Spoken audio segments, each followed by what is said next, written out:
राधा वल्लभ श्री हरिवंश। राधे राधे दोस्तों, welcome back to another new vlog. हमारे परम पूज्य सदगुरुदेव भगवान जी के चरणों में कोटि कोटि नमन। वीडियो में आगे बढ़ने से पहले रक्षाबंधन उत्सव को लेकर बस 2-3 लाइन आप लोगों को बता देती हूँ। जो भी छोटे भाई बहन पूछ रहे थे कि रक्षाबंधन पर हमें क्या करना है, रक्षाबंधन तिथि पर हमारे राधा वल्लभ लाल जी के दोनों हस्तकमल में ही रक्षा सूत्र यानी राखी निवेदन किया जाता है।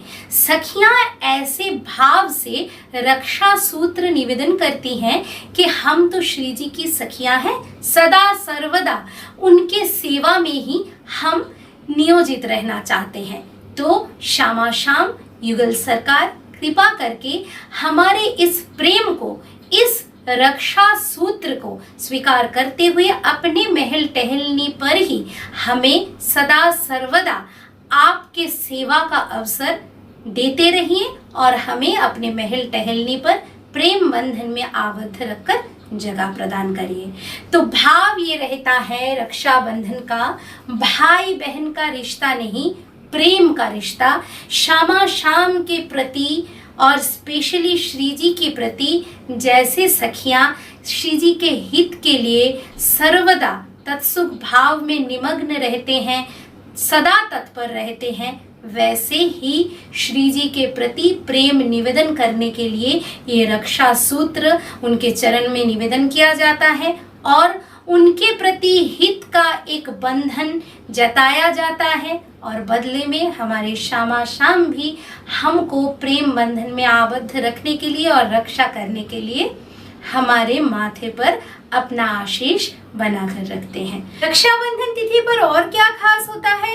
रक्षाबंधन की शाम यानी पूर्णिमा की शाम को संध्या आरती के पश्चात ये जो झूलन उत्सव है, श्री जी का झूलन उत्सव का अंत होने वाला है। झूलन उत्सव का विराम के पद के सहित होता है।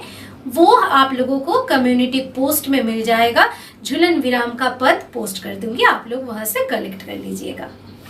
अभी वीडियो में आगे बढ़ते हैं। इस छोटे से चैनल में आप में से जो भी इस अधम के साथ कमेंट सेक्शन में बातचीत करते हो, उनमें से कोई कोई हमें दीदी बुलाते हो, कोई कोई सखी जो बुलाते हो, पर आप लोगों से आमने सामने ना मिलते हुए भी पता नहीं क्यों एक रिश्ता आप लोगों से बन चुका है। आप लोगों को हमेशा हर एक प्रॉब्लम में आंसर करते करते कहीं ना कहीं वो प्रॉब्लम बहुत अपना महसूस होता है। तो आप लोगों को तो इस रक्षाबंधन डायरेक्टली कुछ गिफ्ट नहीं भेज सकती। पता नहीं आप लोगों के साथ आमने सामने मुलाकात का अवसर श्री जी कब प्रदान करेंगी, वो तो हमारी महारानी जो ही जानती हैं। पर इस रक्षाबंधन आप सबके लिए, मतलब जो भी जेन जी हमें देखते हैं, सुनते हैं और हमसे कनेक्टेड हैं, उनके लिए एक छोटा सा मैसेज तो हम दे ही सकते हैं। तो देखिए, आप में से कोई पूछते हो कि हम स्टूडेंट हैं, अपने स्टडी के साथ साथ भक्ति जीवन को कैसे बैलेंस करें।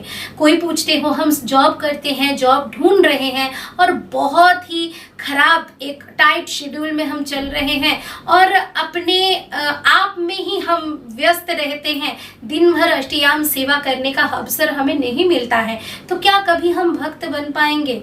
तो आप सबके लिए बस एक ही बात कहना चाहूंगी, जीवन के जिस स्टेज पर आप लोग हो, उस स्टेज पर जो भी ड्यूटी प्रायर है, जो भी प्रायोरिटी है, उसी को चूज करिए। क्योंकि 14+, 15+ या फिर 22+, 24+, ये जो उम्र है ना, ये आपका नींव मजबूत करने के लिए बहुत ज़्यादा इम्पोर्टेंट समय है। ये समय एक बार चला जाएगा, फिर दोबारा आप कभी भी इस समय को नहीं प्राप्त कर सकते, किसी भी तरीके से आप नहीं प्राप्त कर सकते हो, क्योंकि हाथ में तब सिर्फ एक ही काम करने के लिए समय रह जाएगा, रोने के लिए। कुछ भी आप करो, आडंबर से श्यामा शाम की सेवा करने के लिए भी धनराशि की जरूरत होते हैं। तो आपको फिनेंशियली इंडिपेंडेंट बनना ही पड़ेगा। और आज का जो समय है, रिश्तों में आप भरोसा नहीं कर सकते, आप समय पर भरोसा नहीं कर सकते हो, आगे चल के आपको ही आपके लिए लड़ना पड़ेगा, तो फिर आपके श्यामा शाम को कौन संभालेगा? जब आप स्वयं को संभालने के लायक बन जाओगे तभी तो अपने शामा शाम के लिए चुन चुन कर मार्केट से भी बहुत बढ़िया बढ़िया सामग्रियों का सेवा ले सकते हो। तब आपको कोई नहीं रोकेगा, कोई नहीं टोकेगा, कोई ये नहीं बोलेगा कि सारा दिन बैठकर माला से नाम जप कर रहे हो, तुम्हारा तो कुछ होने वाला ही है नहीं। तो फिर अगर आप एक स्टूडेंट हो और जगने में देर हो जाती है और लगता है कि हम तो आलसी हैं, मंगला सेवा तो हमसे नहीं हो पाएगी, ठीक है, कोई बात नहीं। अभी स्टडी करने के लिए अगर देर रात तक जगना पड़ेगा तो सोना जरूरी है। और अगर लगे कि मॉर्निंग में मंगला सेवा करने के बाद बहुत सुंदर तरीके से हम स्टडी कर पाते हैं तो जल्दी जल्दी उठो, मंगला सेवा भी करो और पढ़ाई भी करो। दिन भर सिर्फ युगल सरकार को अष्टयाम सेवा निवेदन करने के बाद ही आप भक्त कहलाओगे, नहीं तो भक्त नहीं हो आप। ऐसा कोई लिखित नियम नहीं है। और राधा वल्लभ संप्रदाय का नियम तो अलग है भाई। राधा वल्लभ संप्रदाय मतलब हित मार्गी, हित धर्मी, हितोपासना कर रहे हो आप।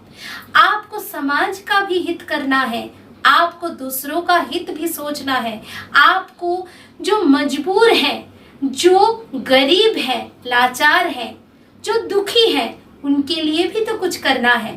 तो भले ही आप बंद दरवाजे के अंदर बैठकर शामा शाम के चरण में अपना समय उस तरीके से इन्वेस्ट नहीं कर पा रहे हो, बाहर कुछ काम करो। अपनी पढ़ाई के साथ साथ, अपने जॉब के साथ साथ जो गरीब लोग हैं उनके थोड़ा सा उनके लिए कुछ करो, उनको थोड़ा सा हेल्प करने की ट्राई करो। पशु पक्षी रोड पर पड़े रहते हैं, उनको खाना देने वाले, थोड़ा सा पानी देने वाला कोई नहीं है, उनको खिलाओ पिलाओ, पेड़ पौधे लगाओ, समाज के लिए सोचो। श्री जी के लिए डायरेक्टली सोचना जितना इम्पोर्टेंट है, श्री जी की सृष्टि के लिए सोचना उतनी ही जरूरी है, उतनी ही इम्पोर्टेंट है। और बाकी रहा कि आपका श्रृंगार, आपका दूसरों के प्रति व्यवहार, दृष्टिकोण, व्यू पॉइंट्स बदल रहा है, बदलने दो। क्योंकि भक्ति जीवन के ओर बढ़ते बढ़ते कोई भी गलत कुछ करना नहीं सीखता है। ये तो वो मार्ग है जहाँ से सेल्फलेस एक लाइफ के ओर हम बढ़ते हैं।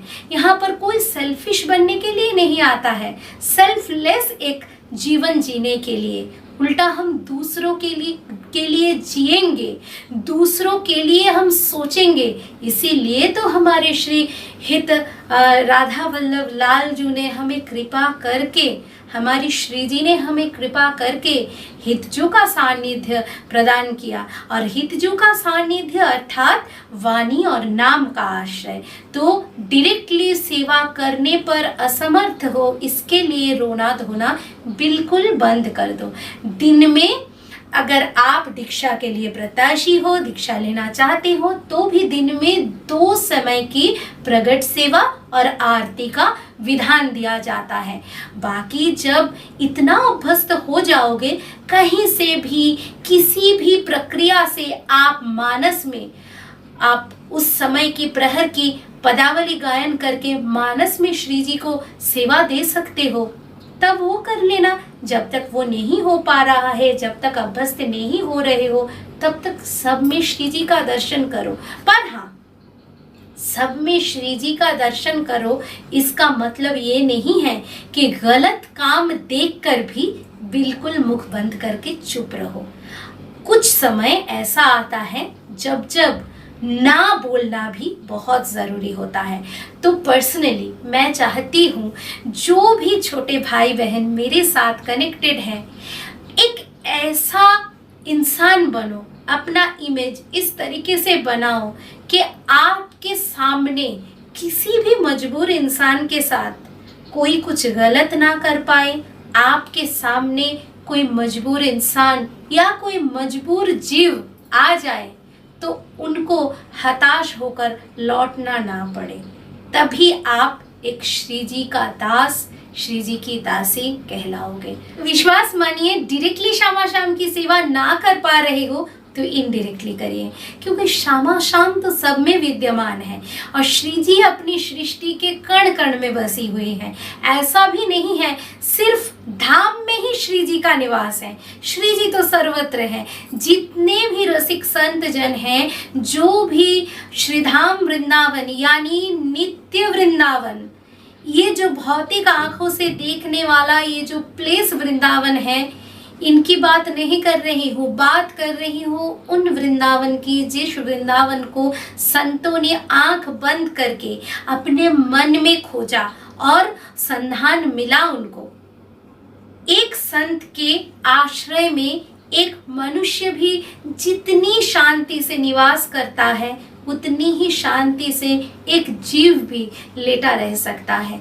तो वैसा इंसान बनो, स्वयं एक दिन श्री जी खींच लेंगे भक्ति जीवन की ओर। इसके लिए आप बिल्कुल विरक्त वेश धारण करोगे, बिल्कुल सजना संवरना छोड़ दोगे, दिन भर केवल और केवल सभी ड्यूटी को छोड़ के, अपने माता पिता को इग्नोर करके, अपने परिवार परिजन को इग्नोर करके सिर्फ और सिर्फ आप सेवा करोगे। कुछ नहीं होने वाला है। बाहरी वेशभूषा से, बाहरी बनावटी दुनिया के लोगों के लिए अपने आप को बहुत ज़्यादा बदलने का कोई फायदा नहीं है। बदलाव अपने हृदय में लाओ, और हृदय को जब आप पूर्ण तरीके से बदल डालोगे तो आपको जताना ही नहीं पड़ेगा, श्री जी को स्वयं पता चल जाएगा, क्योंकि श्री जी का निवास स्थल नित्य वृंदावन आपके हृदय में प्रकट हो जाएगा। एक बार करके मानो। बाकी सद्गुरुदेव भगवान जी से दीक्षा लेने के लिए प्रत्याशी हो, कहीं से भी दीक्षा लेने के लिए प्रत्याशी हो, कुछ नियम को फॉलो करते हुए अपने आप में बदलाव लाने के बाद दीक्षा तो प्राप्त हो ही जाएगी। पर दीक्षा प्राप्ति अंत नहीं है। हितोपासना के प्रति दीक्षा के बाद आपका एक यात्रा शुरू होता है, जो सिर्फ और सिर्फ तय कर पाते हैं एक ट्रू हित मार्गी, हित धर्मी। तो हित धर्मी बनो, केवल भक्त नहीं बनो। आज बस यहीं तक, फिर से नेक्स्ट ब्लॉग में आप लोगों के साथ मुलाकात करने आ जाऊंगी। तब तक के लिए जय जय श्री हित राधा वल्लभ, श्री हरिवंश, श्री वृंदावन धाम, श्री वनचंद्र जी की जय। राधे राधे।